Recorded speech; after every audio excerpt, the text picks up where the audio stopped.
First of all, hello, folks. This is the Wayne County Commissioners Conversation. I'm the moderator for today, Brandon Brice. Today, we talk to those candidates that are running for Wayne County Commission and find out a little bit more in detail about them. I would ask, if you are not speaking, please mute yourselves just so we can get a better connection. And we'll do the first round of questions. We'll just basically start off to learn about you and why you are running for office or running for re-election. I will start with, I'll start from the top and just go around. Andrew Chatterton, tell us a little bit about you and why are you running for the Wayne County Commission this year? Hello, I'm Andrew Chadderdon. I am an engineer working in the automotive industry. I've considered myself a libertarian for several years now, but just recently got actively involved in the politics of it. So with joining the Wayne County Libertarian Party, I decided that this year I would attempt to run for office to see what I could do to better represent my community and hopefully serve their needs in the county commission. Okay, Nancy, same question for you. Why are you running this year for the Wayne County Commission?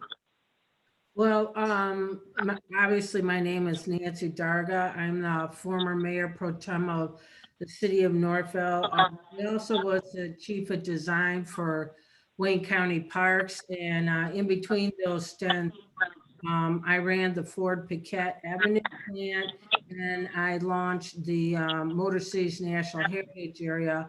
I'm running because I have a vision for revitalizing Wayne County that deals with rebuilding our infrastructure, strengthening our health department, especially during the pandemic, looking at how we handle law enforcement in our community. And I want to preserve our parks and stop them from being sold off. And I want to re-energize the economy based on historic preservation, maximizing our cultural heritage, and looking at small business. All right, I'm gonna drop down. Monique, you are currently serving in the Wayne County Commission. Why are you seeking re-election? I am, as you said, currently the sitting Wayne County Commissioner in Northwest Detroit, where I was born and raised. I am seeking re-election for the commission because I believe that there's more work to be done. I ran for many years because our district deserved more. And so I am ensuring that we get more resources for our community. Tim Killeen, you also are serving in the commission. What are the top issues facing Wayne County, and what have you done and plan to do if reelected? No, so you're giving me a half hour. Tim Killeen, born and bred and current resident of the east side of the city of Detroit, been on the commission for like 16 years now. For the 15 years before that, I was teaching science to the freshmen over at Denby High School on the east side. And even prior to that, I had about a 10-year career in the food cooperative movement in Michigan, the Cass Quarter Food Co-op, as well as the Michigan Federation of Food Co-ops when that was going statewide. I got into the politics thing mainly out of, I thought it was a job that I could do better than what the commissioner that I had before. I was really disappointed in them. And so I thought, nope, I'm going to go in and I'm going to see. So I've been on the commission 16 years, chair of the Health and Human Services Committee for a long time, active on all of the issues, stay up on things. I do sit on the mental health board. That's an appointment. I have a few board appointments of being a commissioner. There's also something called Authority Health in Wayne County, which is a well-kept secret, and we do a lot of good work. And I sit on the Board of Health Choice, which is a two-share health plan that we offer to small businesses in Wayne County. It's a good plan. It's affordable to help people get health insurance. So the bulk of my work on the commission has been around health and around mental health. I just kind of fell into that on the commission. And so I'm running for re-election. I've got a lot of irons in the fire, a lot of projects that are underway, not the least of which is we now know we've got about a $25 million seawall that we have to build along Lakeshore out here in Northeast Wayne County. That's a county road. My road is imperiled. The seawall is crumbling. So we're working with our federal representatives on that. But I got too much to do not to run again. So I'm in there to continue the work I'm doing. And you know, down the road, and we'll get into more of this stuff, the county is facing, as all local government is facing, very difficult economic times. And we have been hurt very badly by the collapse of the home values, with the criminal activity of the banks back in 2008. It hurt us badly. You know, we got involved in the state of Michigan under the emergency manager law. We didn't get the same thing the city did, but we still have state oversight. And now COVID has really put a huge crimp in our budget as well. So there's a lot of just keeping our nose above the water and getting more efficiencies out of the county and that sort of thing. So right now I'm fighting a short-term game, and I'm done. Thank you. All right, thanks, Commissioner. Jami, you're a new face. I want to ask you, when you talk about what are the top issues facing the commission, we just came off of COVID. What do you think are the most pressing issues right now that the commission is going to have to deal with as it relates to COVID-19? So I think Tim mentioned it. Right now, we're facing a budget shortfall related to the smaller tax base, of course, businesses shuttering, and other budgetary issues at the state level and federal. So we need to really focus on creative ways to ensure that our essential services are not negatively impacted, that we can provide services and remove barriers for our citizenry and businesses and help in the recovery. So I think really that is where we really need to focus on ways that creative solutions to address these almost overwhelming challenges. Mark, let me come down to you, Mark. What do you think are the flaws in Wayne County Commission's policies? And if elected, what would you do to change that?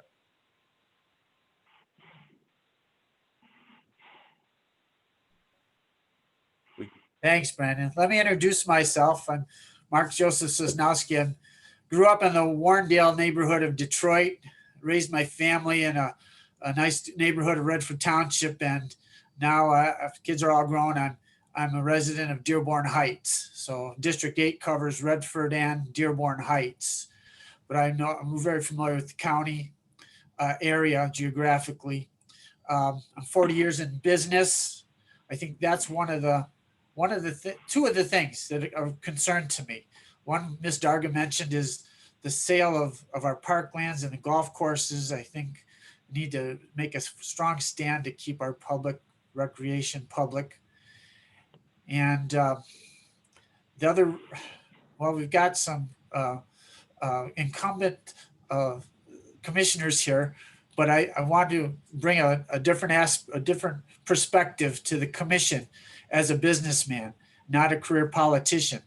So I think that's going to be an important part of that's the message I'm carrying, is that we need to have some alternate viewpoints. I'm not a Democrat or a Republican. I'm a member of the U.S. Taxpayers Party.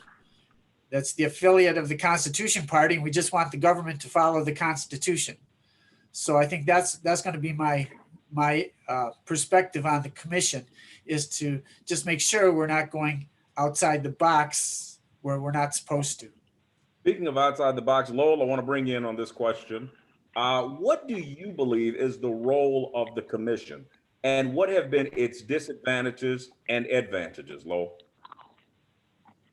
Well, Well, my name is Loel Gnadt, and I have a education background in business and finance, and I have run a small business and for a short time, and also was a member of the board member of the Wayne County Taxpayer Association. The main business I see is the Wayne County is to operate the infrastructure in the least expensive way possible and not run into problems like the Wayne County Jail and in the past renting the stuff around the scaffolding for years that they did not work on that old building, and giving up the airport to the airport authority to me was a problem. And now there's problems out there that the county commission only indirectly get to have a word with. So let me ask the same question for Wesley. Your thoughts on this? What is your role of? Excuse me. What is your idea of governance and government? And what is your thoughts on the direction that Wayne County is going? Is it going in the right direction? And if not, why? Or is it going in the wrong direction? Your thoughts, Wesley? I believe that first off, government has grown beyond what it's definitely supposed to be. I don't see any reason why government needs to own an airport. That could be done a lot better with private authority, especially right now. Nobody's traveling. That airport's about to start hemorrhaging money. It doesn't seem to me that they pass the savings on to the taxpayer when it generates money. I'm certain they're going to pass the costs on. We got to do something about the looming budget crisis that COVID's caused. And beyond that, I think that government's responsibility is to preserve individual rights. So just a follow-up to that question, Wesley. What would you do to address the infrastructure issues in Wayne County? What I would definitely do is sell the airport, see if some of that money could be used to generate revenue to address those issues. Whatever we do, we got to be really careful about not passing that cost on to the taxpayer as much as possible. Okay, I want to move on to back to you, Andrew. What are your thoughts on regional transit? Where do we go from here, or is that a moot point? What's your thoughts on regional transit for Wayne County?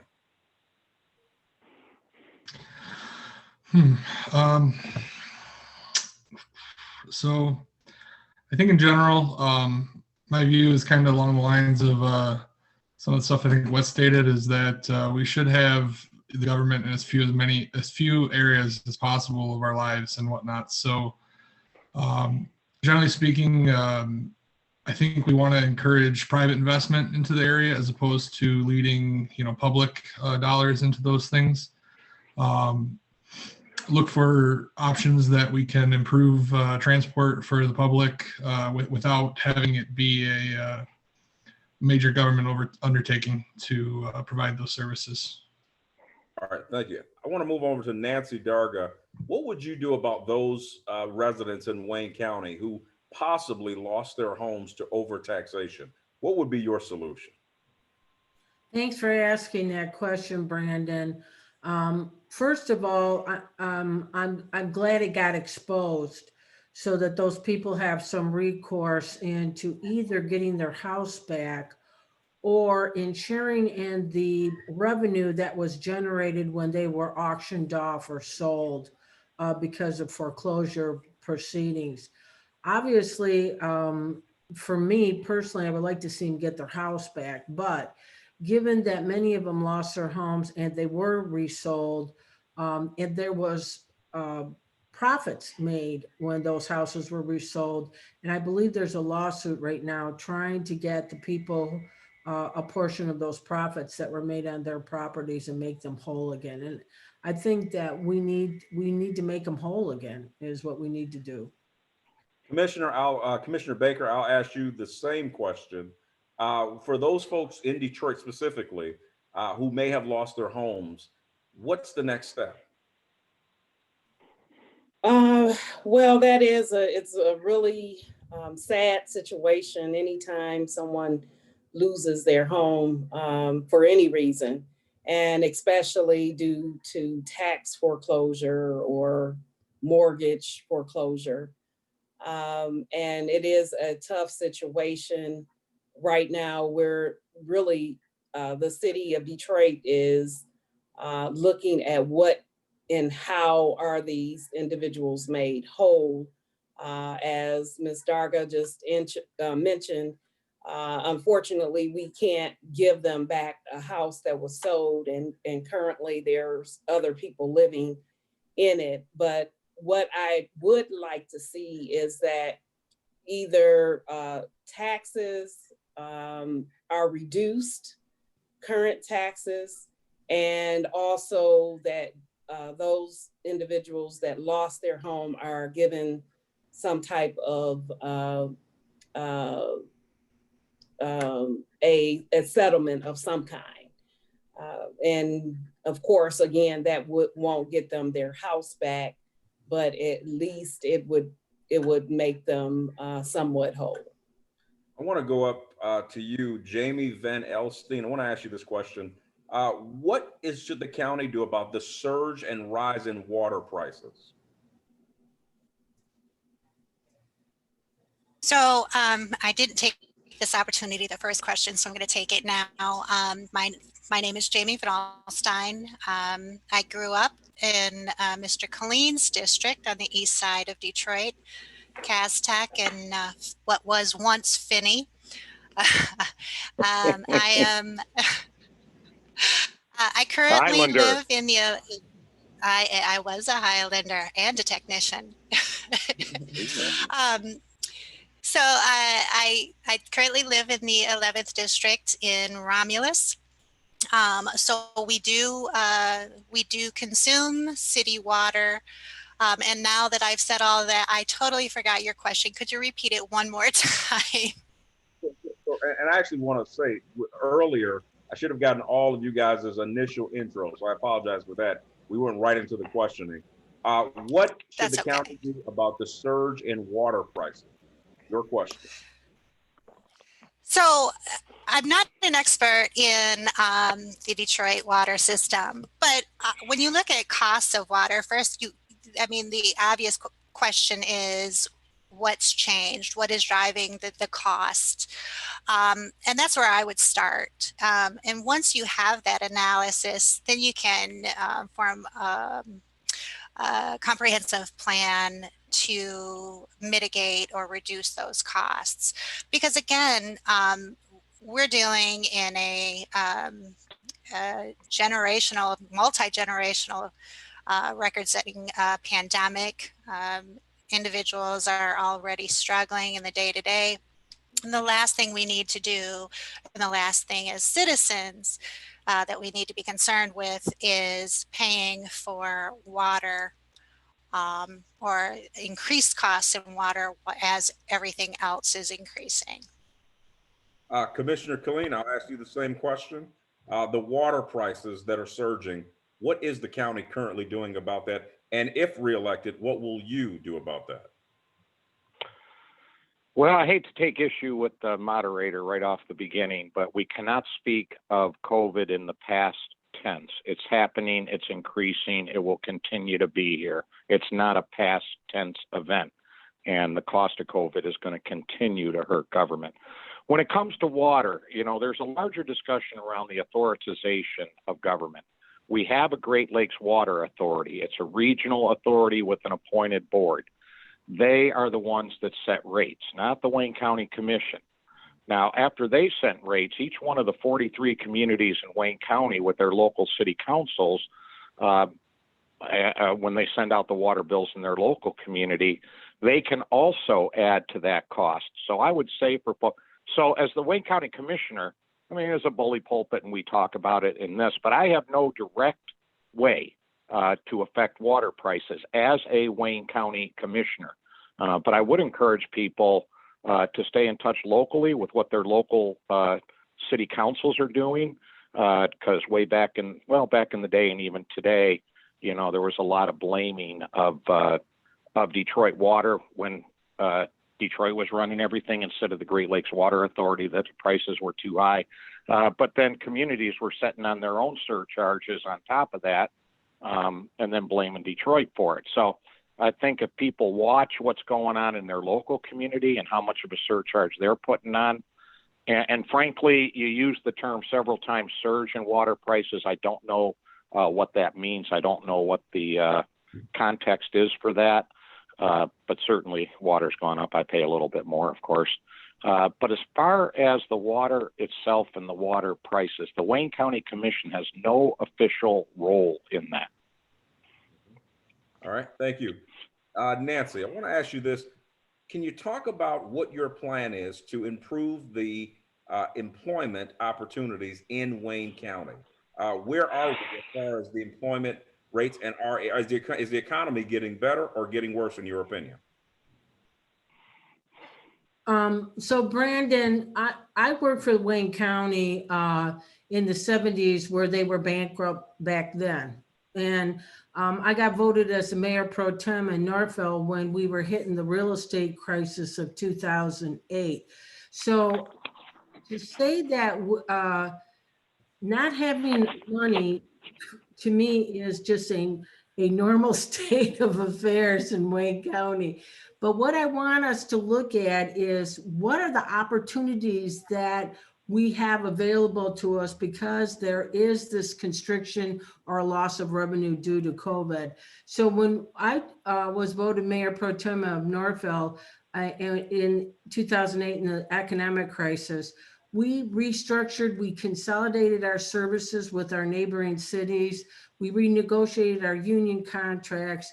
We cut our costs tremendously. We paid off our liabilities, such as our retiree benefits and stuff like that. We did an extensive study on what it would take to rebuild our roads, our water, and our sewers, and we passed a 10-year bond. Those opportunities are now available for the county to look at in terms of their infrastructure and stuff. Also, we were in the beginning of a surgence of new enterprises in Detroit. We have a lot of philanthropy groups that were funding them, like Hatch Detroit and stuff like that. In a way, if you look at the history of Wayne County, this is the region that not only drives Michigan, but drives the whole damn nation. We have been on the forefront of innovation. We've been in the forefront of culture, and we've been in the forefront of historic events. We need to capitalize on those and turn them into businesses.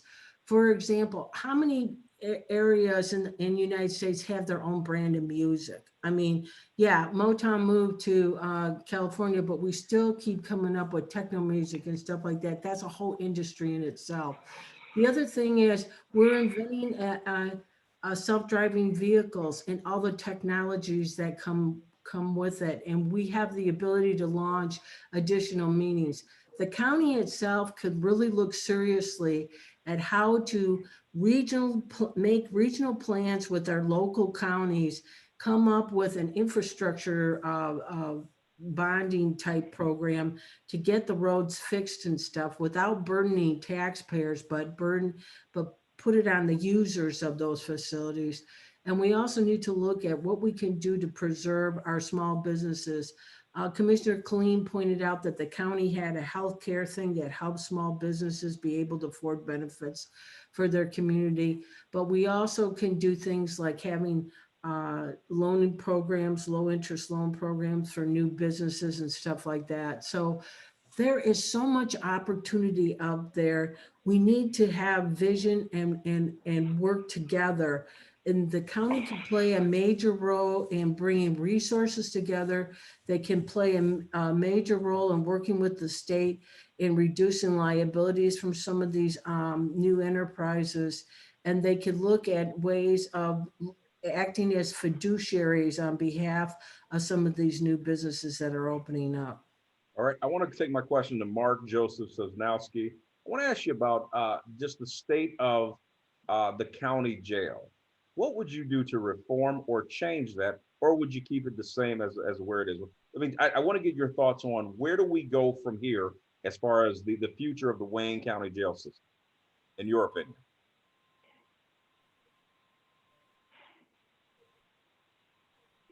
Well, the Wayne County Jail, we're talking about the one downtown by Greektown.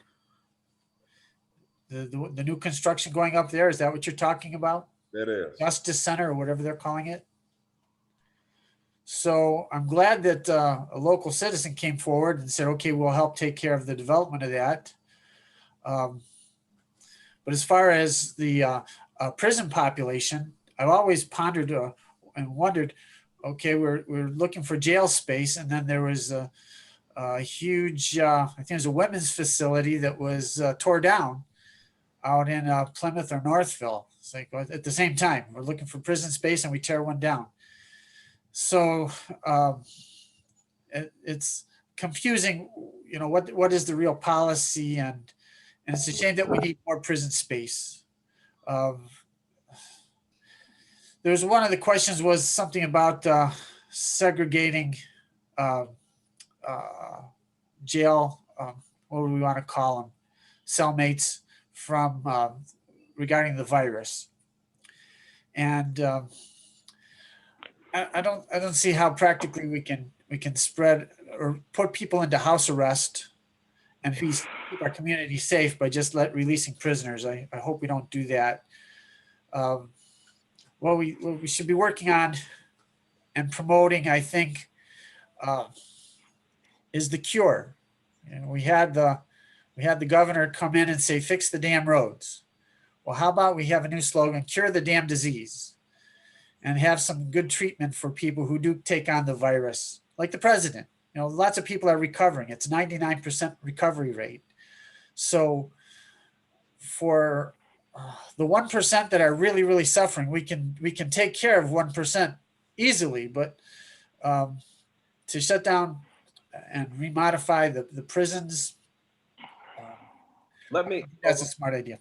Thanks, Mark. I want to ask Wesley Crouse the same question, but I want to change it a little bit.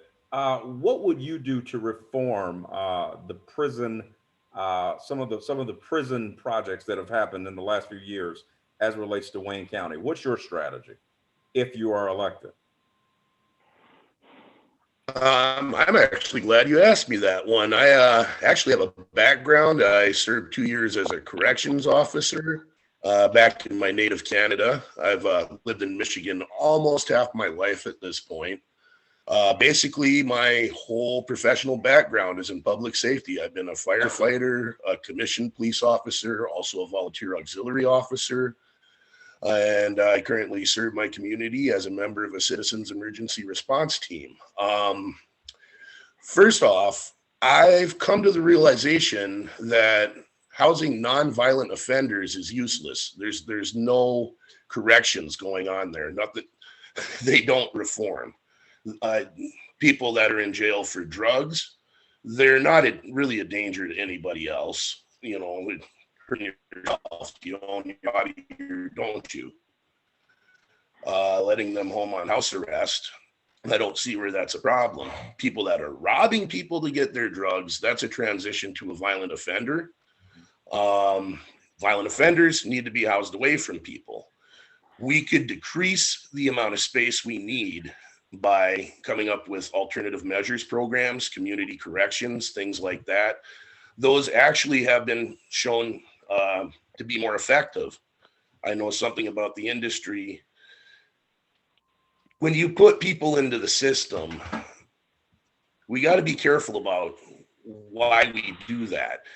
That puts a big strike against them for the rest of their life. And it's not, I think we can all agree that it's not equitable who gets incarcerated for what, at the very least. we could find a facility that would meet the needs and be smaller, keep the people guarding the population safer. And there's always been a problem in corrections of mass spread of any kind of disease. If you have a smaller population, that's easier to control. I just want to also introduce, we have a candidate of the Green Party, James Cole, who is also on the chat as well. James, if you could put your image up, we'd appreciate that, just so we can know who you are. All right, I have to do that. Let's see. Now, where am I? Let's see. How do I put my image up? Okay, hold on, James. While you're doing that, I'm going to move back to Loel. Loel, I want to talk about, I mean, we heard the governor earlier talk about fix the damn roads. From a county standpoint, what would you do to fix those roads if this is even something that you're able to do if you're elected? What's your thoughts on that? Are you speaking to me, James Cole? No. I'm speaking to Loel. Oh, okay. I'm sorry. Sorry about that. I'm trying to get my image up. Start video. Okay. I would do it in, try to do it in an efficient manner. Try not to use those laws that force us to pay union wages. They should be competitively bid. And then plan, it seems like in government, people don't plan ahead. So, put in the rest of the infrastructure needed when you're doing such project. Put in the water line, electric, and whatever goes below the roads when you're, redoing a road, instead of doing it then a year later, put a bunch of holes in the brand new cement. Or what happened, one of the irritating things was right after they did the new Middle Field Airport, not 1 year after their open house, when they opened up the thing, they had to redo one wing and spent over $1 million redoing one of the wings for a particular airline. They didn't see that ahead of time. It was less than a year from when they finished it. All right. So try to plan ahead. All right. Thank you, Lowell. James Cole, I want to bring you in on the conversation. If you did not hear, I want to ask you about the three top issues that you think are affecting Wayne County. And if you are elected, what would you do to change it? What would be your solution? Okay, the three things that I think, can you hear me? Is that good? I can hear you. Okay, yes. Okay, three things I would be concerned with would be the transportation and the way the roads are built, and the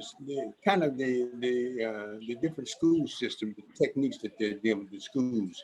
And I would be more concerned with trying to work with the commissions, the other commissioners, in order to provide a system of employment that's pragmatic and efficient. I would work with I can take the roads, for example, right? Who would allow people to fix roads every 1 month, and they get potholes and things like that? Look at the people in Germany, their Autobahn and stuff like that. They grind up rubber tires and things like that, and mix the rubber with the cement, and the roads are flexible, and they don't make potholes, things like that. You can do things efficiently, but you don't try to fool the public and take the money and things like that, and work with people with some crazy overtime, and they never get anything done, but cost a lot of money. What I would do is try to be efficient and try to get as many workers in our system that live in the Wayne County area. I would do that for the roads. Now, for to get to, like you say, the busing system. Well, the busing system has been mismanaged, and that's the leadership problem. Because the busing system, they always saying that the buses are obsolete, and so they give them to people in Chicago for a few dollars, and And the people out of state, they become wealthy with our used buses and used trolleys and things like that. Now the bus system, I know that the engines are basically the same for years. The only thing difference is they improved with computers. They install computers on the engine, but the engine, the technology is pretty much the same. So I would make sure that they would keep everybody abreast of being honest and trying to do the right thing in order to keep to provide the transportation system so that people can get to work, kids can get to school, and maintain their jobs and to be on time. I'm not complaining about the drivers because they're working hard, they're only obeying orders and things like that. But I'm talking about the leadership is the problem.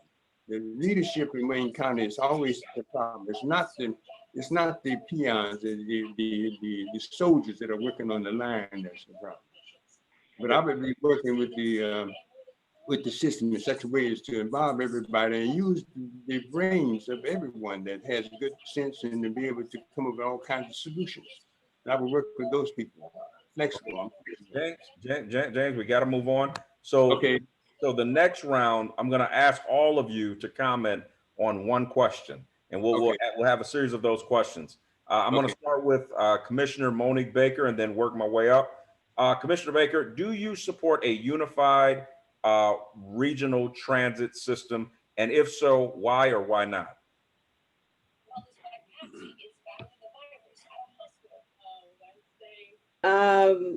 Yes, I do support a unified system, transportation system. And I support it because I believe the future, there is a need for mass transit system in the future.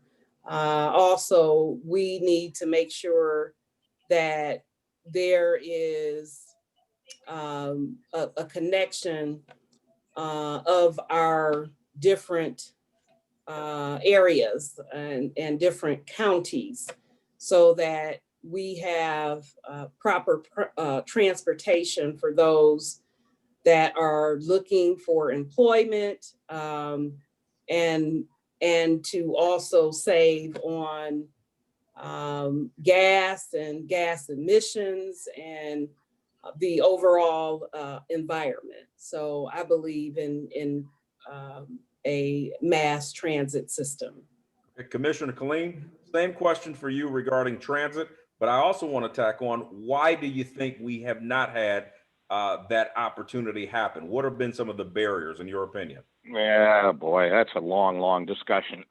First of all, I am firmly in the camp of that I don't believe that you make government small enough to drown in a bathtub and squeeze off revenues all the time. You mentioned economic development earlier. I don't think government is any good at cutting deals with mega corporations to have them come here. I don't think we don't pick winners and losers. What government can do, should do, is provide the economic background so that economic activity can take place. And that's called infrastructure. So the question of water, mass transit, the buses, I'll roll them all up into one. I absolutely support a regional mass transit system. We need to tax ourselves in these regions to the tune of $5 to $6 billion. We are the only major metropolitan area that does not have regional transit. And that's a barrier to companies that want to come here because they say, okay, everybody has to buy a car now. The wave of the future is not the individual automobile. So I absolutely support a regional transit system. It's a great economic development tool. You can look all of that up. For every dollar invested in a mass transit system, $5 to $7 of private investment follows. So I'm absolutely in favor of that. We need to do that as a region for long-term economic health, my belief is. And so, you know, the county executive in Wayne has supported a regional transit system. But, you know, the question of why that hasn't happened is a 2-hour topic all in itself. So I'm not even going to start down that road, but I got plenty to say about that. But yes, let us do regional transit. It's good for the region. It provides more economic opportunities. And yes, yes, people have to pony up for that, but the benefits that people receive are greater than their investment in. All right, thank you. Thank you, Commissioner. I want to go back to you, Andrew Chatterton, and just get a consensus on this. Do you or do you not support a unified regional transit through Wayne County? Yes or no? To start, I would say is I agree with a lot of what the previous speakers have said about the problems that exist with that, but I do not support a government implemented transit system for that. The reason behind it is I think basically because a lot of the things that the last few people have mentioned, the government is not good at cutting deals for these type of things. It's not good at managing these types of projects. We can have a much better implementation of these things simply by getting, I think as Mr. Killeen said, you know, we create the environment for these things to succeed. A lot of the problems I view with bringing in companies to solve these problems for us is that we have regulatory burdens in place that prevent them from being able to work on the same grounds. You know, we create challenges for those companies to be able to solve those problems through taxation, through other barriers in place. So what I think we need to do is remove some of those mechanisms that prevent us from having those problems solved. I believe it was mentioned about the problems with the leadership of these organizations not doing a good job in maintaining the fleets of buses, things like that. I don't think we have a problem. We can see that when such fleets of vehicles are maintained privately, it's done much more efficiently. They're able to look forward and predict those costs to manage bulk purchases. My father recently retired from working at a public school district, and he had to fight tooth and nail to justify some, purchases for maintenance on his vehicles that were, so just black and white better long term. It was something to do with managing synthetic oil versus conventional, and it was a larger upfront cost, but he got fought for God knows how long trying to justify that we won't have to do this as often, it'll maintain the vehicles better. So those kind of short-sighted decisions, I think, come from the natural incentives within government to only look at the short term, only look ahead to the next election, versus looking at the long-term benefits that can be realized through private investment. Nancy, I'm going to ask you a question, then I'm going to ask Jami a question. I'm going to ask it to you first, Nancy. When you look at cities like River Rouge, like Ecorse, like Inkster, like Highland Park, who have had some fiscal challenges, what role does the county play in resolving those challenges, if any?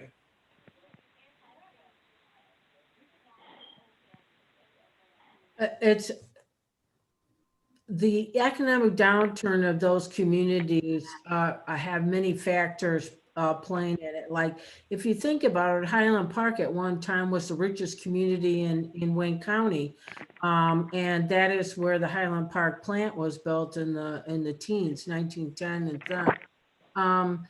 The downfall actually happened of a combination of things, of people just moving out. I think also they didn't have strong planning. They didn't have planning in terms of how to share some of the services so that the burden of it wasn't on just one city. The county is playing a role in some of these communities. Right now, during the CARES program, they shared funds for these economically depressed areas for small businesses. The county is trying to organize the community block grant funds for them because they don't have the muscle to do it on their own. The county also provided sheriffs because they couldn't afford their police agencies at one time. I think there's an opportunity right now in this financial crisis to look at combining services in some of these cities and combining some of the limited resources they have and make them stretch farther than they do. And Jami, I'll ask you, as it relates to cities and infrastructure, What have been some of the biggest issues with Wayne County, in your opinion, as it relates to infrastructure, specifically those things around roads and dilapidated roads, et cetera? What are your thoughts on what are the biggest challenges in cities within Wayne County? So I think I'm going to go back to something that Mr. Cole, I believe, I'm sorry, had mentioned, and that is we plan for the short term. So I don't know the exact workings of some of the bidding processes or the restrictions there, but we are repairing roads, we are building roads, we are reconstructing roads, we're and our bridges, and we should be looking at innovative ways to construct our infrastructure or reconstruction infrastructure. And if I can tell a story, I used to live in a community in New Boston.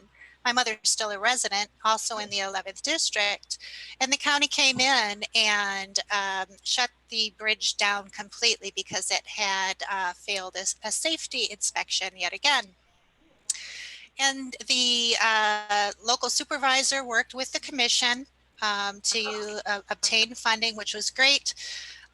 It took 2 years to reconstruct the bridge, and traffic had to reroute through multiple intersections at a train depot. And it took 2 years, and the biggest thing that they promoted after the ending of the construction was the beautiful lights and the aesthetic of the new bridge. 2 years, citizens had to deal with this mess. I can't understand how you would justify the length and time it took to reconstruct this bridge, the main bridge over the river in the downtown area. The cost to add the special lights and the special rails. People just want to be able to pull out of their driveways, go about the business of life, go to their job without worrying about damage to their vehicle, the time that it takes to find a route that gets them there safely. So I think we really, really need to focus on how we contract for the infrastructure work and innovative ways in which we are not costing our citizens additional dollars that could be better spent somewhere else, including regional transit, if they so chose. All right, Wes, I'm gonna come over to you, and I'm just gonna put it out there. According to the Detroit News, a few months ago, there was an article that called Wayne County the most corrupt county in America. Is that true? And if it is, what do you plan to do about it to fix it if elected? Are you including me? Well, there could be a lot more transparency in how the county conducts business. They didn't record county meetings for public viewing until very recently. And I think it's interesting that the commission meetings are at like 10 a.m. on a Thursday. I think it would be beneficial to maybe move them to the evening like they do city council meetings and, well, you know, most of the other counties in the state where citizens could actually attend. Fair Meeting Act, I'll just put that out there. Beyond that, that would help to know if there was corruption. That would definitely help the image. Do I think it's the most corrupt? Jury's out on that. I'd like to see more transparency to make up my own mind on that issue. Mark, I'll ask you the same question. Is there a transparency issue within Wayne County? And if so, what would you do if elected to change that? Okay, thanks, Mr. Brice. I just wanted to point out a moment ago, you said you'd asked us all the same question, the whole panel. So I just real quickly want to go back to the transportation thing. Sure. About, no, I'm one of the no guys on the regional aspect. I think the cities and communities can operate their own smaller scale on-demand type of situation for people who really need transportation. For instance, I'm familiar with how they work in Livonia. It seems to work really well. But for a vision on transportation, I think the one thing we're missing is a rapid transit of some sort that connects downtown Detroit to the airport and to Ann Arbor. So the people who are coming to the town who need transportation, visitors, they can get to the city. They can come to the region arrive, and they can either, well, there's no place to hold an event by the airport. You got to travel. So that's another need that you got lots of space to develop around the airport, but you got to have the transit to the spots, mainly to downtown and to Ann Arbor, where the things are happening. But as far as the transparency goes, I'm glad you asked me this one, because pardon me for if I step on anybody's toes, but you know the commissioners have been around for quite a while, and so there's a respect they have for each other, I assume. But there's things that have a bearing, a critical bearing. For instance, it was 2 years ago, there was the election to fill the seat of John Conyers. There was a regular election and there's a special election to fill out the remainder of his term. And if you recall, two different ladies won that election. So the winner of the special election was just going to go to Washington for just a few weeks, but that person already held an elective office. That person needed to accept that position, according to the Constitution, the state Constitution, that person needed to resign that seat in Detroit City Council to accept the position in Washington. But everybody kind of turned the blind eye. So no, just go. And as it turns out, the impact was great on me, because if she was going to resign, then the second place winner should have gone. That was me. So I should have gone to Washington if she wasn't going to resign. So yeah, I do think that those little things, because there's almost, I don't know if you want to call it a monopoly, you know, the political background of the board is mainly Democrats. So we need an independent, we need some third party people. And I think that's what some of us can do.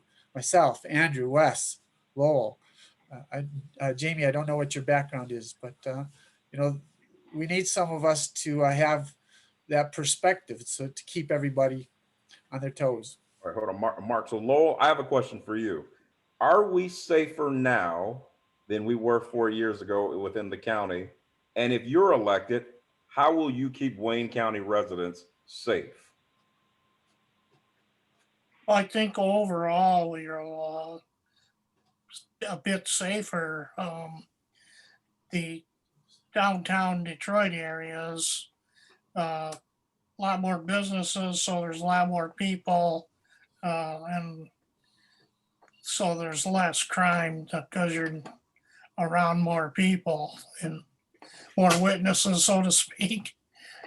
So, you know, I just believe the people should be involved along with the, you know, police to stand up against criminals and not protect them or be afraid that there'll be retribution if they do witness against criminals. Okay, Monique, I have a question for you. Commissioner McCormick, I want to ask you the same question. You actually have been pretty advocate about safer streets. I want to get your opinion. Is the county safer now than it was 4 years ago? And if not, why?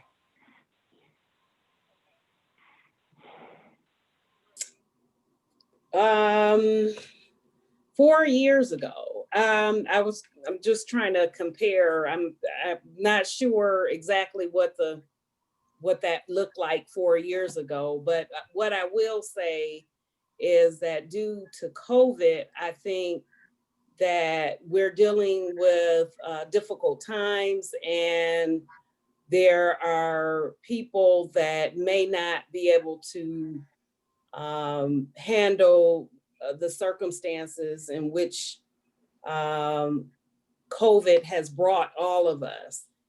And so currently we have a lot of mental health issues, related issues in our community. I live in Northwest Detroit, and I have seen more crime in my community than probably than at any other point.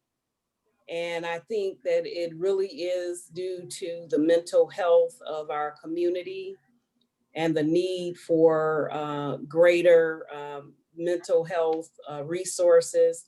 And in fact, I just sponsored a resolution that talks to mental health in our community. So I think that we really need more resources for those that are suffering mentally. And in addition, where we have lack of jobs, there's always going to be more crime, because at the end of the day, most people just want to feed themselves and their family. And so you will have more crime when there is more people that are unemployed. So once we, I think, get our people employed, more people employed, I think there will be more hope in our neighborhoods, and people will have more hope for the future. So I think that's going to happen, and I'm praying, we're all praying that that's going to happen as we get through this difficult time. Thank you, Commissioner McCormick. Same question for you, Commissioner Killeen. I mean, you said that you sat on the mental health, one of the mental health boards in the wake of COVID. What does that look like for mental health now in Wayne County? Does it make it more difficult, or do we have the resources to serve those individuals who may be suffering at this time? Your thoughts on that? Okay, I'll back up just a second here. You referenced an article out of the Detroit News, and it sounded like it was an op-ed piece. It wasn't a investigative journalism. I don't know what the standard is, and it's the Detroit News too. They've made it a habit of just beating the heck out of the county every time they choose to. But I don't know what the objective standards are here for corruption. I reject the notion that we're the most corrupt, whatever they called us forever. I don't know how you compare what goes on in the county is to compare to like what goes on in other units of government, or for that matter, General Motors Corporation, and what's going on there. Yeah, when it comes to public safety, the county, under the law, and the county is governed by the state constitution, and we're a charter county. That's where we got the county exec from.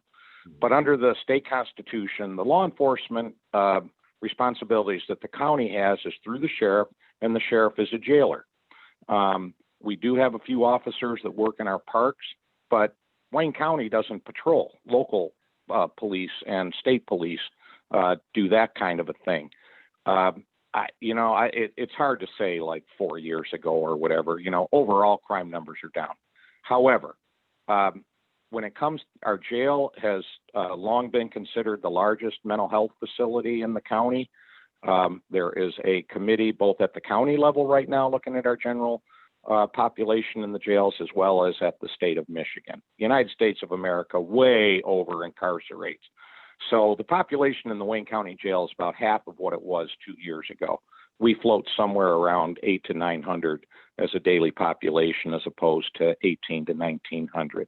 And we have moved people out, and people need the services. And over at the Mental Health Authority, we do have an investment with one of our providers where they're training police officers in what to do out on the streets when they run into mental health cases. We need people not to go to jail necessarily, but people that are out there that are run into when they get picked up, let's evaluate them and get them to services, as that's really what they need. The outcomes are better. It's cheaper for taxpayers to do that. It's kind of a win-win. And we're also now starting a program with the city of Detroit, with the Detroit Police Department, to have more like social workers and other mental health experts that will go out with cops to help evaluate people. But all of that takes funding. We've got a couple of small things going, but I think that is the wave of the future. The emphasis on incarceration in this country has been wrong, and I think that's being rectified. It doesn't decrease public safety at all. A few previous speakers have spoken to this, but if we get people the help and the treatment that they need when they run afoul of the law, if it's mental health or if it's drug issues, then like I say, we're going to get better outcomes for the community, and it's going to be cheaper for everybody. Wes, I want to ask you the same question. As a former correctional officers, what is the role that mental health needs to play in the county as it relates to the incarcerated community? Your thoughts? This is definitely something I think we as a country have dropped the ball on, particularly. That's a question no one ever asked about mass shootings. Why are these happening, at such an accelerated rate? We had all these same guns 40, 50 years ago. Maybe we didn't have Glocks, but we had, pistols that were just as capable. Mm-hmm. Mental health, I can tell you, repeat offenders, recidivists that I saw, most people are in jail. The one problem they have is they never think more than 15 minutes ahead in their life. They definitely, there could be better intervention to stop people from offending. When you incarcerate people, all they learn how to be is better offenders. And it creates a cycle. Once you're isolated from society, it's very hard to get back on the right track and participate in society. And we definitely,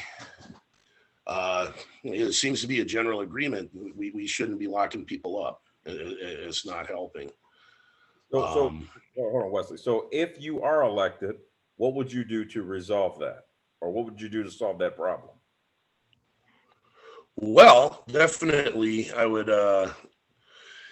I know a lot more of that's up to the sheriff than the county commission, and like Mr. Killeen said, the sheriff that's basically what they do. The jail, they don't have a lot of road patrol. What we would have to do again is put our efforts into community mental health, where it's desperately lacking, and make that available to people. And also, I would be supportive of any type of community corrections, or what they call alternative measures programs. In my personal experience, those help offenders a lot more than even being incarcerated, or somewhere where they have, learn a trade. That's part of your probation. We're so lacking. The trades are lacking for qualified applicants. And that seems to me that if you could steer somebody into learning a trade and being productive, it would maybe be a lot better for the community than ruining somebody's life and incarcerating them. Amy, I want to get to a couple of budgetary questions. What are the biggest budgetary issues that are affecting the county today, or up to date, in your opinion?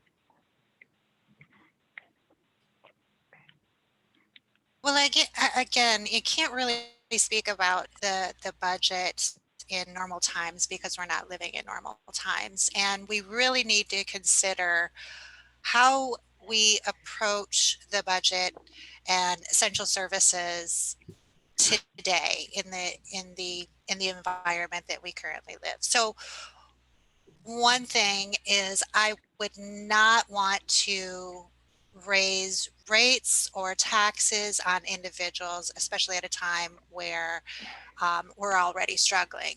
But how do you provide essential services? How do you expand mental health services, programs that reduce recidivism, or or reduce interactions with law enforcement, is to really take a hard look at the current budget.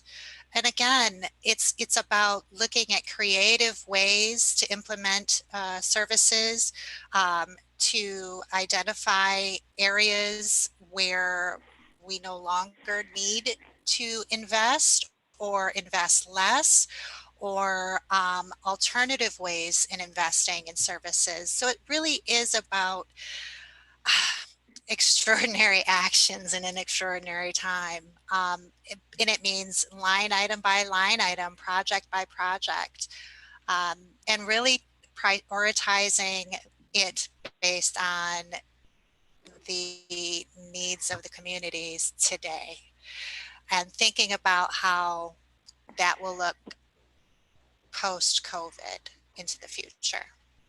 Nancy, same question for you. What are some of the budgetary or fiscal challenges that Wayne County has today? And what would you do if elected to offer policies to change that? Well, to understand the complexities of the budget, when I worked for the county and they were going bankrupt, and they reorganized under the Home Rule Charter, they set up what's called mandatory services and non-mandatory services. And you needed to privatize. So the jail, the courts were mandatory services. The roads was an enterprise zone because they get their money from Act 5.1, which is your gas tax and your license fees and stuff.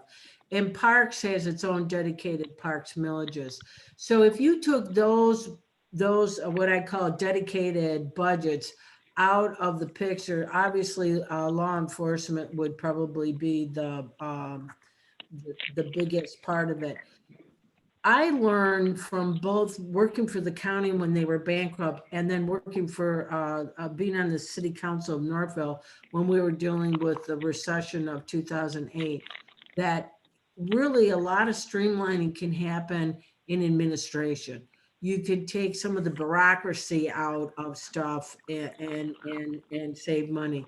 The other thing is technology allowed us to greatly reduce the number of people that is needed to do things. So like when I started at the county, the timekeepers alone, there was like, hundreds and hundreds of timekeepers just trying to deal with payroll and stuff. But with the advent of the computer and stuff, we streamlined that almost less than half than we just, and you can do that today also. I think that really for me, the big issue about the budget is transparency. And it was really hard when I worked for the county to figure out where they were niching money. The other thing is they had a habit of rating budgets. So we had this philosophy of you spend it or lose it. So it was really hard for us when I worked for the county to actually strategically put money aside in order to do a big capital improvement project or do something. I am not familiar with how they're handling that nowadays. I don't think they do it as much. They have, from the budget hearings that I have sat through, I think they've improved greatly on documenting budgets.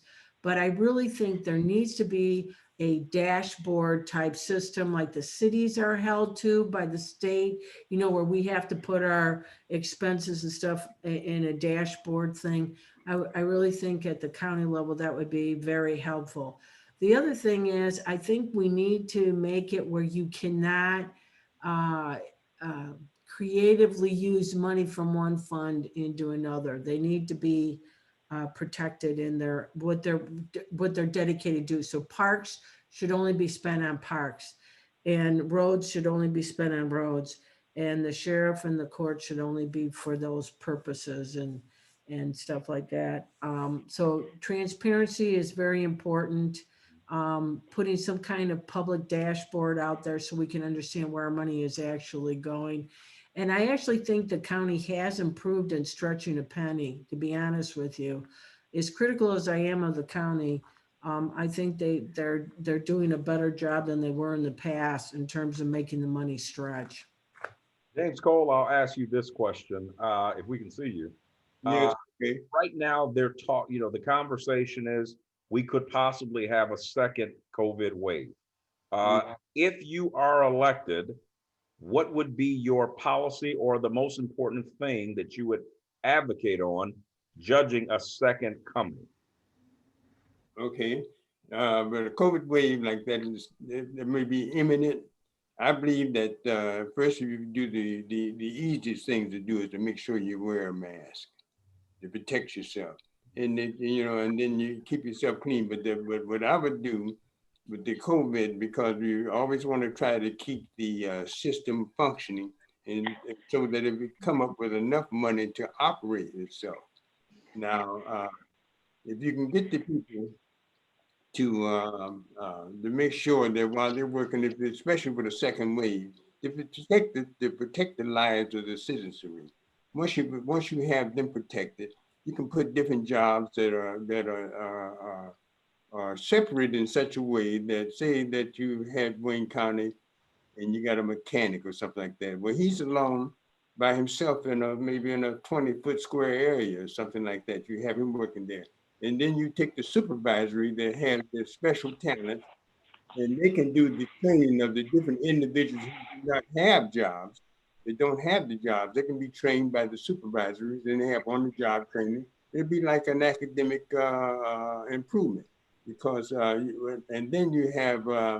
I would use all sorts of resourceful things like the sociologists and the psychologists. So because when you empower the people to think, you really can't think without language. You have to have language in order to think and to solve solutions. You can't do anything without that instrument. No, but I would make sure that I would involve the community with everything that I do. Now, the fact that you can edit the charter, when you get a chance to edit the charter, you can do it in such a way as to write up the ordinances and the laws so that it would benefit the people and not the higher echelon of the people who control the people. Okay, hold on. James, I've got to get to the other candidates. Okay. I want to get as many responses on this. Okay. Mark, I'll come to you. It's been talked that we're going to have a second COVID wave. If elected, what would be first priority, in your opinion, that that Wayne County should focus on judging there's a second COVID wave? Okay, thanks, Mr. Brice. I kind of missed the old days when you stayed home when you were sick, not when you were well. So I think it's a lot of common sense.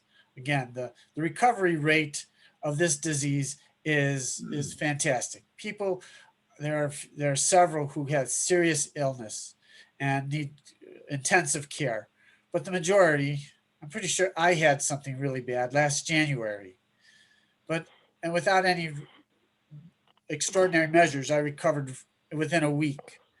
If the county's going to do anything to get involved with people's health and wellness, I would say, just like we have programs for educating women and infants, and even providing them with some material help to help them stay healthy because of their nutrition. If the county's going to do anything, the county should educate people on keeping yourself well. Our immune systems need to be up and running. And rather than plan on being sick, why don't we plan on being well? And I think in the long run, that's going to pay the dividends. Andrew, same question. Rising COVID, if you're elected, what should the county be focusing on as it relates to educating Wayne County residents on how to be safe during a second wave if we have it? What would you do if you win your seat? So the first thing I'll say is that I think independent of any emergency or COVID or anything is that we have to make sure that our constitutional rights are protected within the county. Our governor clearly does not have the authority, as judged by our Supreme Court recently, to institute the type of lockdowns that she did and continues to attempt to enforce. So with that, I will say is that I believe the role of the government in such a situation is to help ensure that the public is informed and has opportunities to take the necessary precautions on their own behalfs. So generally, we had policies where all businesses were closed except for a very select few. We had small local stores closed down where big box stores remained open, and that's a huge factor that's contributing to all the other problems. We've talked excessively about, we've talked a lot about the budget problems in the county and things like that. So instead of having those type of measures put in place, we allow businesses to take the level of risk that they're comfortable with. We allow shoppers and people in the community to assess the level of risk.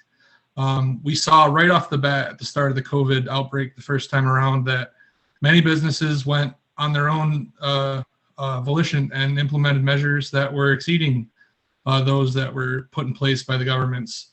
And people are free to set their own levels of risk by either, looking to those type of businesses, or we have countless other options available to provide the essential needs of the people through improving technology, things like, food delivery. We have, all kinds of possibilities for meeting those needs.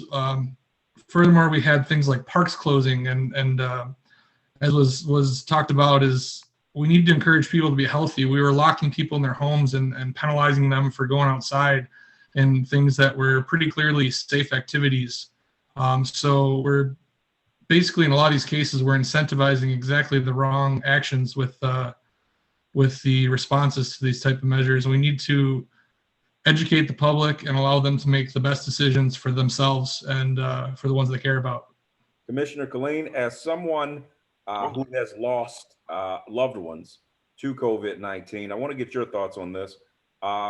Did the Wayne County have the right response as it relates to COVID-19? And if you could have changed something as the current commissioner, what would that have been? Yeah, if you'll allow me just a quick step back for a minute. When on the juvenile justice and that question that came up earlier, the Wayne County took over juvenile justice from the state of Michigan in the late 90s when Engler was offloading everything from the state down to local governments to get it off his budget. When the state was running juvenile justice here in the 90s, we were sending kids to boys maxi training where they became real good criminals. The state facility up there, we don't send kids there anymore. We don't send the ladies to Adrian, to the state facility there. We have a robust community corrections, and recidivism rates since the county took it over have dropped from over 60% when the state ran it to now we're running about 8 to 10% recidivism rates. But that rate is creeping up slightly. We were down to 6% a number of years ago, but as the money has gotten tougher and has gotten squeezed, every time we have to cut that a little bit, the recidivism rates go up. The county and COVID. I think the county's been right on the money with it. Of course, that's been mainly done by the state of Michigan to this point. And then when the court ruled the other day, the county has issued public health advisories that mimic what the state public health officer has issued since that ruling. And we are in a second wave. It is happening. It is going to get worse. Wear masks, wash your hands, and social distance. That is the tool that we have right now until more of the medical kicks in. We're getting better treatments for people, and so survivability is getting better, even though we don't have a vaccine yet. But I'm also going to throw cold water on the 1% have a tough time, and the 99%, they're fine. They've recovered. There is a growing body of evidence that people that have gone home and are in that 99% recovered, that people like to say, are going home with long-term difficulties with heart. There was a thing out today about heart problems that COVID patients are going home with. We have liver, we have kidney. When you get starved of oxygen, the organs in your body don't like it. So there's a lot more damage out there other than the deaths. And we're just catching up to it. We're still in the middle of this damn thing. But the evidence keeps growing and growing, and we're going to see more and more that it's not a benign thing, that 99% of the people are going home and, hey, everything is fine. No, that is not the case. But yes, I think, but when you talk about educating the public, that does take money. We use some of our CARES Act money to produce materials to educate people out there about the virus and what to do. We need a second bill out of Washington. This isn't money we just have laying around. Washington needs to help local government with additional funding so we can fight it down at our level and work with our citizens. Nothing is free.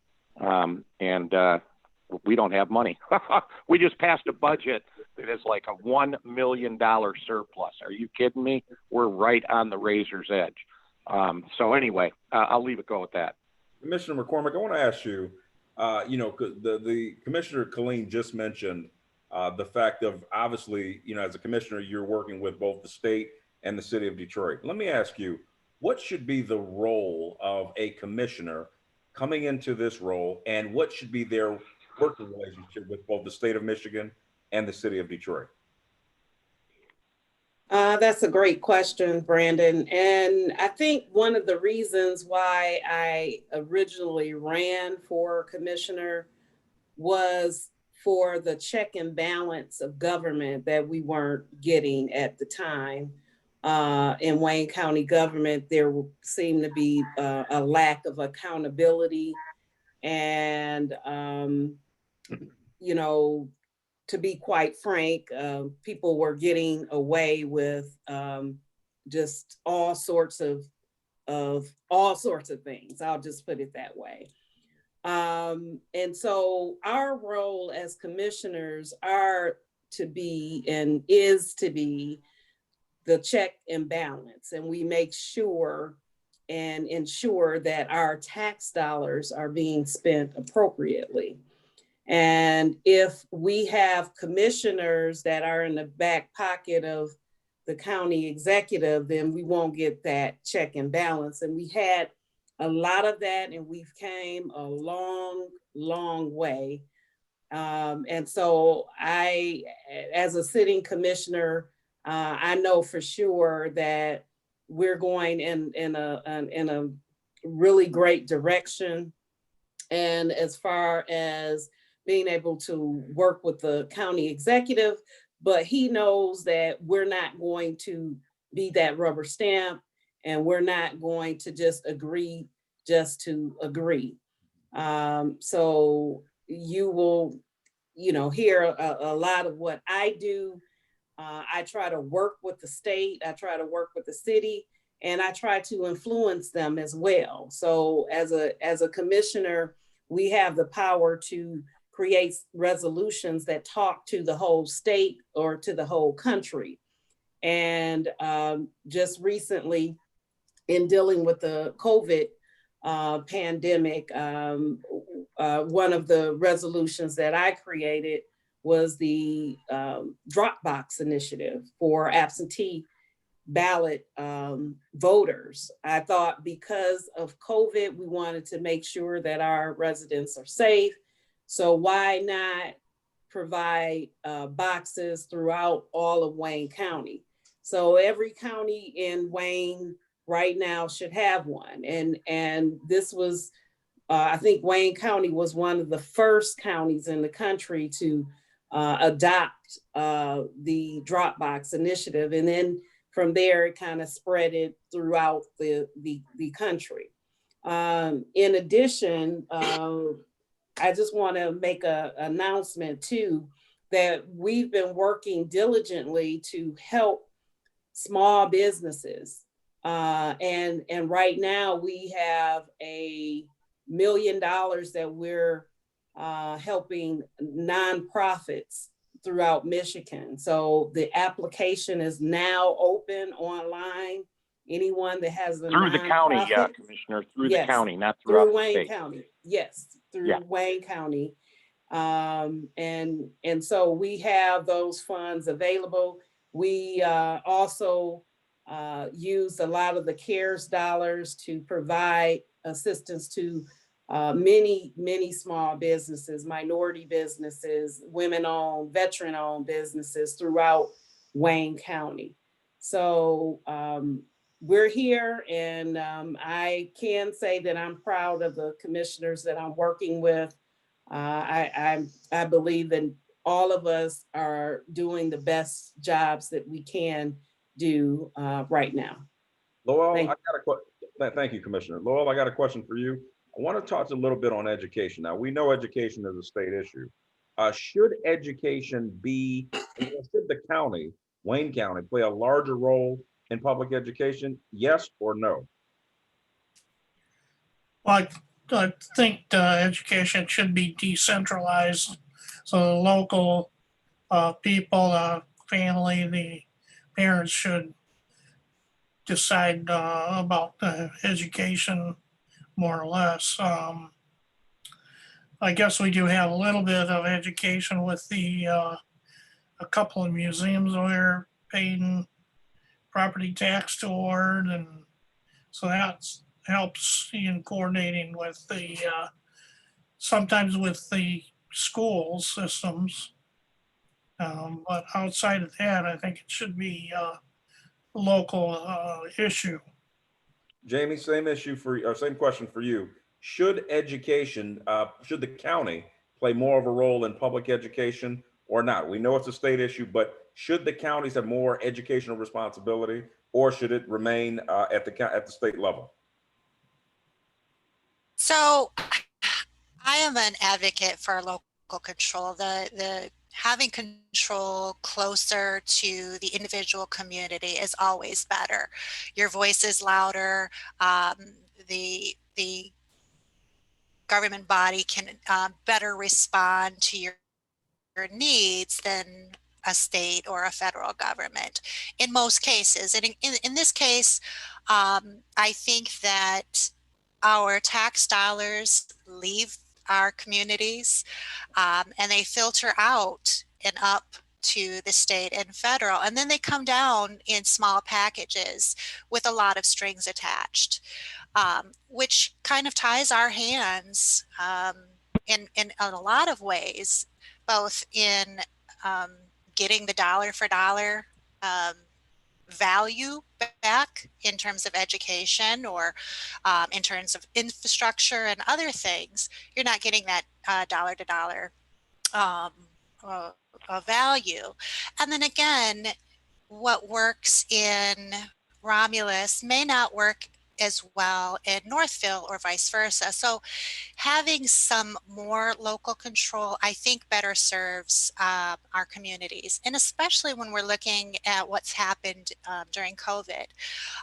My daughter's school district, at the last minute, as many of the school districts throughout the county had to do, was to decide how to bring our children back into the school year. They decided on a hybrid model with a fully online option. That worked great for me, but not every community. Romulus was online only, and they still haven't been able, I think they may have just been able to secure notebooks for those children. So we have differing needs in our communities, and Wayne County, the commission, could maybe better help identify the problems in those communities than the state would. Okay, folks, we're coming down to the final 10 or 11 minutes. I'm going to ask each of you to state your name, the party of which you're running, and you have 1 minute. I don't want to turn into Sandman on here. You've got 1 minute to state your closing remarks. Andrew, I'm going to start with you. Thank you very much. Once again, my name is Andrew Chatterton. I'm part of the Libertarian Party and running for county commission so that can get the policy back in the hands of the community. I think a lot of these programs that are large undertakings by the government end up being poorly administered or poorly managed or whatnot in such a way that it ends up harming the very people that we set out to help. I think we talked about a lot of examples tonight of things that are set out and absolutely with the best of intentions, but due to other factors are leading to creating problems. They're taking money out of the pockets of people who sorely need it. You know, we have problems with COVID, cutting people's budgets, and yet we're continuing to take out more from them in taxes. We're increasing property tax pretty much every election. So I think we need to really scrutinize all this spending, look for other opportunities, look for outside investment to bring those services to our community and help the people who need them, and do so in a more efficient way than has been done in the past. All right, Nancy? My name is Nancy Darga, and I'm running for Wayne County Commission in District 9, which is Livonia, Northville Township, and Northville in Western Wayne County. I'm running because I want to revitalize Wayne County. I want to leverage additional outside monies into the county to rebuild our infrastructure. I want, as the former chief of design for Wayne County Parks, I want to protect our parks from being sold off to private developers, and I want to re-energize our economy through historic preservation, through vitalization of our heritage and cultural entities, and also to help our small businesses throughout the county. All right, Wesley Crouse. My name is Wesley Crouse. I am running for District 14 Commissioner as a Libertarian. I'm running for this office mainly because I noticed the last 3 election cycles my opponent had run unopposed. I don't really have too much bad to say about him, but that doesn't seem very democratic to me. So as part of my civic duty, I thought I would offer the citizens a choice and also be a voice for more transparency on the commission. My background is in public safety. I mentioned I'm currently a supervisor in safety and loss prevention capacity.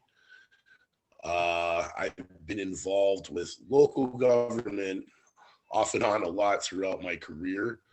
So I do have an understanding of how it works. And if I'm chosen by the voters, I believe I'm capable to serve in this office. All right, Loel? Yeah, I'm Loel Gnadt. I'm running for the Wayne County Commissioner as a Libertarian District 4, which is Lincoln Park, Melvindale, and Southwest Detroit. I did not get to answer the question about transportation. I'm not in favor of having a big conglomerate to run public transportation. I think we should ease restrictions on taxis and maybe assist with property for a rail system. I know we have Amtrak goes from Detroit to Ann Arbor, but skips the airport, which I do think is important to get businessmen to downtown.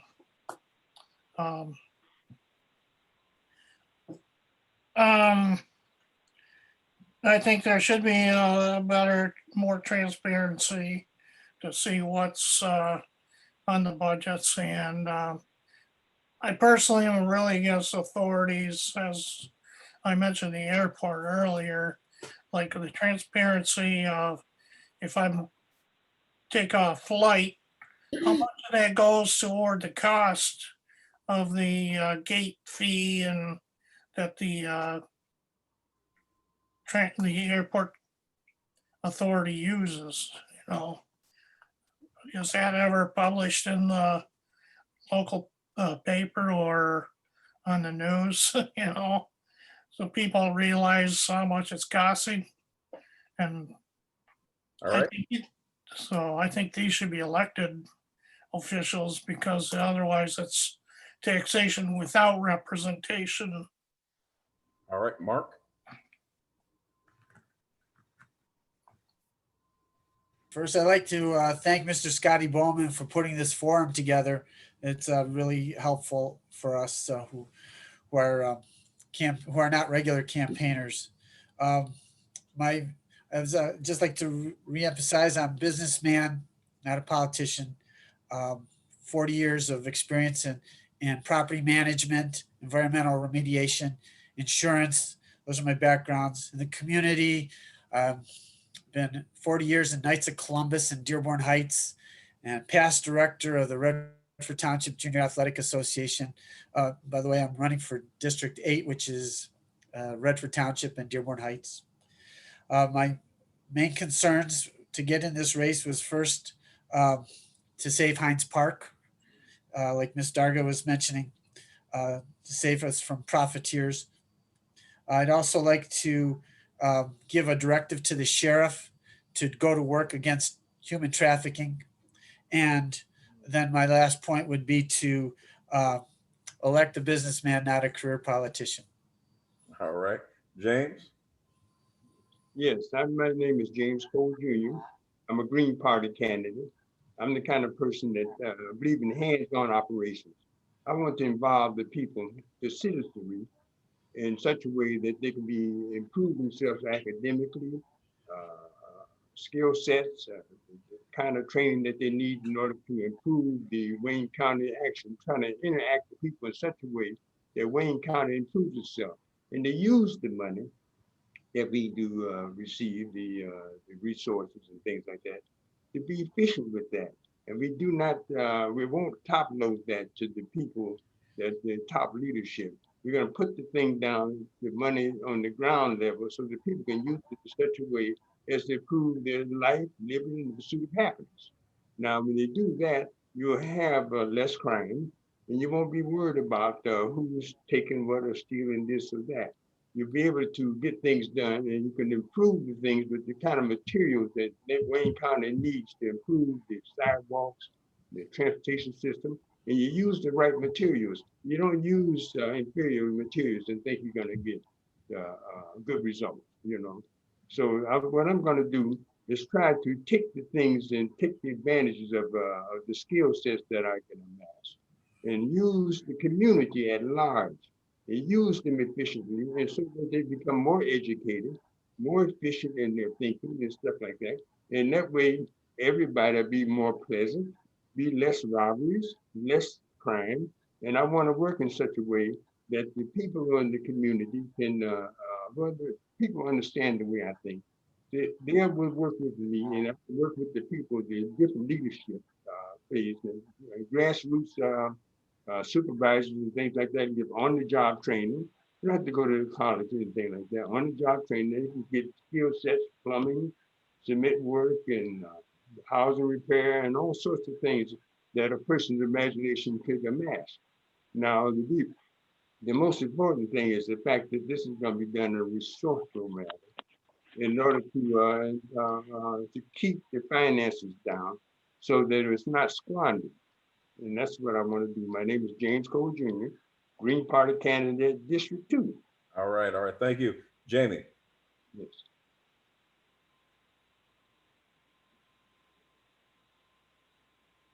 Sorry. Okay. So my name is Jami VanAlstine. I did mention where I grew up, but I also hold a master's in archaeology and a bachelor's in anthropology. I work in the automotive industry, providing information technology services. I've been doing that work for over 20 years. And I'm running because COVID-19 has really shown that relatively stable individuals and communities are often ill-equipped to independently deal with emergencies. And so I really want to focus on the structures that empower individuals and communities, businesses, and their abilities to adapt and respond. Because we know that a thriving economy is built on small businesses and individuals. So I think we really need to focus on removing barriers to entrepreneurship and market entry, as well as supporting the diversification of our local economies. We really need to think about the way we zone so that we can support economic diversification, promote environmental health, and our ability to, for citizens to access safe and affordable housing in our communities.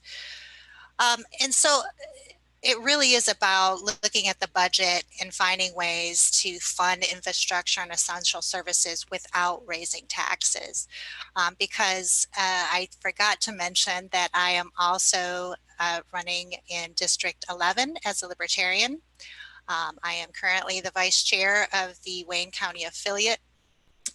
So I think that individuals are better able to identify and articulate their needs. So I'm really focused on getting government out of the way as much as possible, but also listening to community members and ensuring that we are working to be responsive to them. So, all right. Thank you. Thank you. Commissioner McCormick. Yes, I would like to thank you for putting this together, and it was good to meet all of you as well. I am running again as I ran for many, many years for accountability, for checks and balances of government. Someone mentioned earlier about meetings. I had a problem with what times the meetings were being held. And so one of the first things I did when I became a commissioner, I made sure that we had a evening meeting. So we did actually have one for the first time. And we will continue to have, as long as I'm on the commission, I will make sure that we continue to have evening meetings. Also, I've always been one that looks at what is best for my community. So I'm fighting for resources and services for the neighborhoods, not downtown and not midtown, but right in our neighborhoods. For better roads, for more jobs and not jails. I'm fighting the war on trash because I believe where trash is, there's more crime. And so I will continue to fight the fights for the folks that live in my community because I think everybody matters. We all matter. Thank you. Thank you. And last but not least, Commissioner Killeen. Yeah, it might be least, who knows. I want to thank my constituent, Mr. Boman, for putting this together. Kim Killeen, Wayne County Commission, District 1, Northeast Side. Not only a proud lifelong Detroiter, but a proud lifelong Democrat. I believe in the fundamentals here, Mr. Brice, as a public official and a public servant. My first job is to be aware and verse in the issues that come before the commission. We're approving contracts after contracts after contracts at all of our meetings. And so to understand all of the different issues that we're facing and to be able to cast an informed vote. Also, with my constituent service, that block club presidents, community leaders, city council people, mayors, city managers in my district all have my cell number and get a hold of me when they need to find things out. A lot of times as commissioners, I don't necessarily just work on county issues, because when a constituent calls you with a problem, the answer is not, well, that's a city problem. That's not my problem. See you later. Here's a phone number. So I do have the relationships with my local units of government, with the city of Detroit, and then also at the state of Michigan and up into Washington with our delegation there also, because most of the money outside of the property tax money that we collect, most of the money starts in Washington, filters down to the state, and then the state filters it down to us to run all the programs that we need.